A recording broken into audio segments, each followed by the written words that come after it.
Над 400 пловдивски пенсионери гледаха днес следобед хумористичния спектакъл «Я стане, я не стане» на театрална школа «Цветовете на изкуството».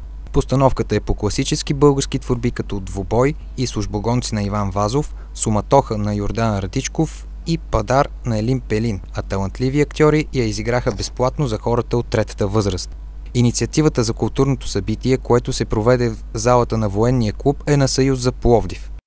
По случай Първа пролет решихме да подарим една театрална постановка на наши приятели, възрастни, в смисъл аз не мога да ги нарека и дори възрастни хора, защото те имат по-висок дух и повече енергия от много млади хора и могат да взимаме само пример от тях.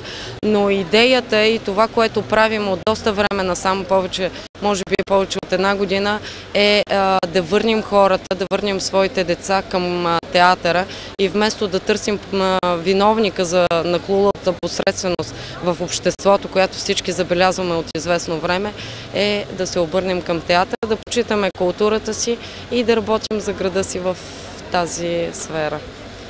Организирането на театрални спектакли с вход свободен е вече традиция за нас, допълни още Дани Каназирева. Как реагираха на този жест хората от третата възраст? Това е един такъв хубав жест, че просто и всичко наредено вътре, като гледам и изложба направено и много, много хубаво. Така трябва да бъде, защото в края на кращата ние също сме хора и искаме и ние да имаме развлечения. Не можем да си позволим скъпите билети. Да, това е един жест от нейна страна. Браво! Много. Даже и за Нова година беше организирала също. Страхотна е. Доброто настроение обхвана всички присъстващи и поне за малко ги накара да забравят трудните времена, в които живеем.